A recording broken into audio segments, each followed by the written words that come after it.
അവരെ ഉപദേശിക്കുക.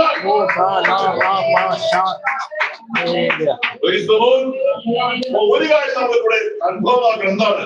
ഈ മത്തായിയുടെ സുവിശേഷം 5:1 മുതൽ 7 അവസാനം വരെ പറഞ്ഞിരിക്കുന്നത് യേശുവിന്റെ ഉപദേശമാണ്. ഇതൊന്നും ഉപദേശമാണ്.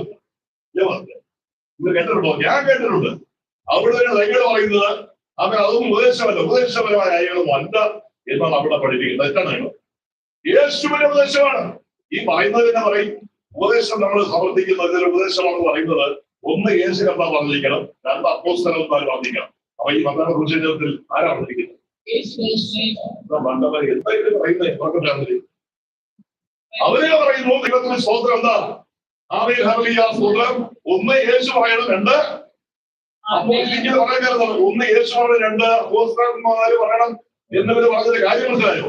കാരണം വിശുദ്ധ ബൈബിൾ പറയുന്നു 2-3 സാക്ഷികളുടെ വായു ഒഴിയാൽ ഏത് കാര്യവും ഉറപ്പാക്കാം. ഒന്നാമത്തെ സാക്ഷിയാരാ? യേശു. രണ്ടാമത്തെ സാക്ഷിയാരാ? അപ്പോസ്തലന്മാര്. അപ്പൊ ഇവിടെ പറഞ്ഞിരിക്കുന്നത് ഒന്നാണ് ഈ മത്തായിയുടെ സുവിശേഷത്തില് 5:1 മുതൽ 7:28 വരെ അവൻ പറഞ്ഞിരിക്കുന്നത് യേശുവിന്റെ ഉപദേശമാണ്. ഈ ഉപദേശങ്ങളൊക്കെ നമ്മൾ അനുസരിക്കുന്നുണ്ടെന്ന് നോക്കണം.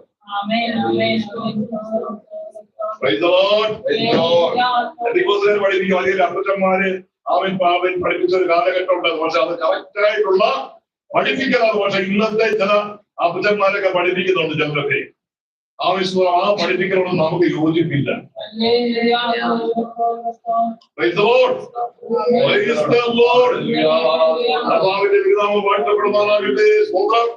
അപ്പോൾ എന്താണ് വിഷയം? എന്താണ് ഇപ്പോൾ ഇപ്പോഴത്തെ ഈ 21-ാം നൂറ്റാണ്ടിലെ ഈ മാസങ്ങളിൽ 2026 ഈ ജൂൺ മാസത്തില് ഇപ്പൊ ജൂൺ മാസത്തിൽ ഇന്ന് 18 നാളെ 19 അപ്പൊ ഈ അവർ ഇതുവരെയുള്ളതായ കാര്യം വെച്ച് നോക്കി കഴിഞ്ഞാൽ ഈ മാസത്തിനകത്താണ് ഈ കാര്യങ്ങളെല്ലാം സംഭവിച്ചിരിക്കുന്നത്. ശരിയാണ്. അല്ലെങ്കിൽ അടുത്ത മാസം കഴിഞ്ഞ മാസം കൂടെ നമുക്ക് എടുക്കാം. എന്താ വിഷയമാണ്? ആഭരണം ആരോഗ്യ സ്തോത്രം ധരിക്കുന്നത് തെറ്റല്ലായ ഒരു ചിന്താഗതിയിലേക്ക് വന്നിരിക്കുക. ഞാൻ കണ്ണടയ്ക്കാൻ സമയമായിട്ടുള്ളത് കണ്ണടയ്ക്കാൻ സമയമായി മഞ്ഞിരിക്കാൻ സമയമായിട്ടുള്ളത് കണ്ടെത്തു പോകുന്നത്.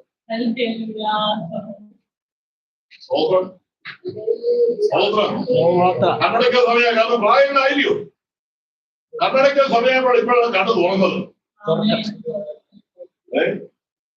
പറഞ്ഞിരിക്കുന്ന എനിക്ക് അദ്ദേഹത്തോട് വളരെയധികം ബഹുമാനമുള്ള ഒരു ദൈവവാസമാണ്. ദൈവങ്ങളുടെ കൂട്ടത്തിൽ IPC-യില് ആ ദൈവം ഒത്തിരി ദൈവവാസന്മാരുണ്ട്. വളരെ എനിക്ക് വ്യക്തിപരമായിട്ട് അറിയാം. അതിൽ ഏറ്റവും കൂടുതൽ ഞാൻ പ്രിയപ്പെടുന്ന ഒരു പാസ്റ്റുണ്ടെങ്കിൽ ഗുണപ്പെടുവാണ്. പക്ഷെ അദ്ദേഹത്തിന്റെ ആ വാക്കുകൾ നമ്മൾ ഞാൻ വിചാരിച്ചത് എന്ത് പറ്റും? പറ്റുമല്ലേ? കാരണം ഈ കാലഘട്ടം അങ്ങനെയാണ്. KP യോഹന്നാന്റെ ആ ഒരു ഇമ്പമായിട്ടുള്ള സംസാരം കേൾക്കാൻ വേണ്ടി, ആ സ്വരം കേൾക്കാൻ വേണ്ടി ഉദ്ധരിക്കേണ്ട മലയാളത്തിൽ അനേകം ഓടിയിട്ടുണ്ട്. ആ കൂട്ടത്തിൽ ഓടിയത് ഞാൻ. നിങ്ങളുടെ മാത്രമല്ല ഏതെങ്കിലും എവിടെ വന്നാലും അവിടേക്ക് ഓടുമല്ലോ അദ്ദേഹത്തെ ആ പുസ്തകങ്ങൾ കേൾക്കാൻ വേണ്ടി. പിന്നീട് പറ്റി അദ്ദേഹത്തിന് അച്ഛനാകാൻ തോന്നി. രണ്ടുകൊണ്ടുള്ള അച്ഛനായത് പോലെ വലിയ ഒരു അച്ഛനാണെന്ന് വിചാരിച്ചു. ഓക്കെ, എന്തായി?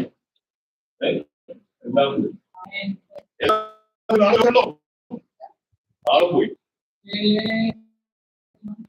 പോയി ദർശനം പോയി, വെളിപ്പാട് പോയി, എല്ലാം പോയി.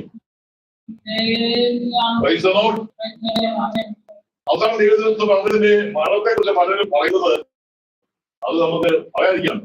അതുപോലുള്ള അവസ്ഥയുള്ള ഒരു മരണമാണ് അദ്ദേഹത്തിന് ലഭിച്ചതാണെന്ന് പറയുന്നത്.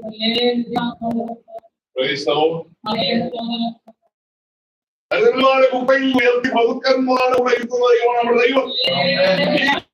ബൈബിൾ കോളേജിൽ പോകുന്ന സമയത്ത് പലരെ പറ്റിയുമായിട്ടാണ് ബൈബിൾ കോളേജിൽ പോയത്. ദൈവം അതായത് എഴുതിയറിയാം ഓഡീഷനായിരിക്കുന്ന ഒരു നിഗമനത്തിന്റെ മകളാണ് ഗസ്ല. ഈ ഗർഭനെ കല്യാണം കഴിക്കാനുള്ളതായ ദൈവികമായ പ്രേരണ, കാരണം അത്രമാത്രം സമർപ്പണമുള്ള ഒരു അനുഗ്രഹിക്കപ്പെട്ട ദൈവത്തിന്റെ ദാസനായിരുന്നു പാസ്റ്റർ ഡോക്ടർ KP യോഹന്നാൻ.